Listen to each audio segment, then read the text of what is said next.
নমস্কার, আমি সুমি কিচেনে সবাইকে স্বাগতম। আশা করি সবাই ভালো আছো, আমিও ভালো আছি।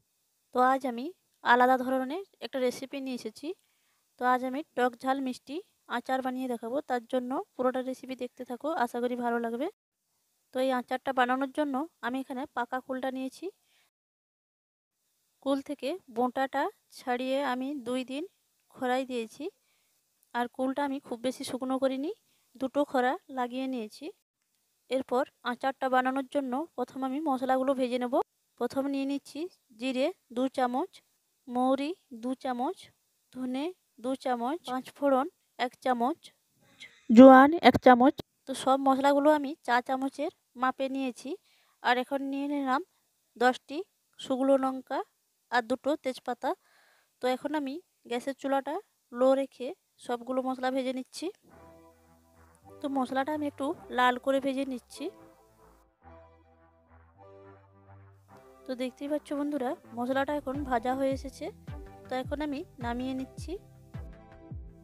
তো মশলাটা নামিয়ে নেওয়ার পর একই কড়াইয়ে দিয়ে দিচ্ছি তেল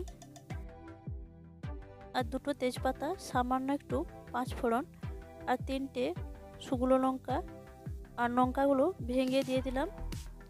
তো সব কিছু একটু লাল করে আমি ভেজে নিচ্ছি। তো এখন ফোড়ন, লঙ্কা আর তেজপাতাটা ভাজা হয়ে এসেছে। এখন আমি দিয়ে দিচ্ছি কুলগুলো। আর কুলটা আমি পরিষ্কার করে ধুয়ে নিয়েছি। আর গ্যাসের চুলাটা মিডিয়ামে রেখে কুলটাকে আমি একটু সময় ধরে নেড়ে নিচ্ছি। তো কুলটাকে প্রায় আমি 3 মিনিট ধরে নেড়ে নিয়েছি।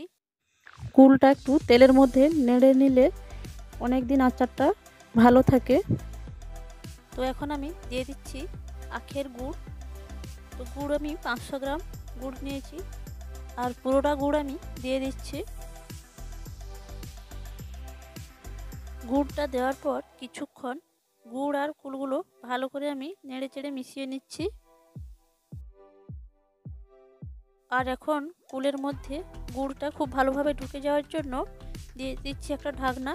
তো ঢাকনাটা দেওয়ার পর গ্যাসের চুলাটা আমি মিডিয়ামে রেখে 5 মিনিট মতো ভালো করে আমি ফুটিয়ে নিচ্ছি। তো প্রায় আমি 5 মিনিট মতো ফুটিয়ে নিয়েছি। 5 মিনিট মতো ফুটিয়ে নেওয়ার পর এইরকম একটা হাতা দিয়ে কুলগুলোকে একটু ম্যাশ করে নিচ্ছি।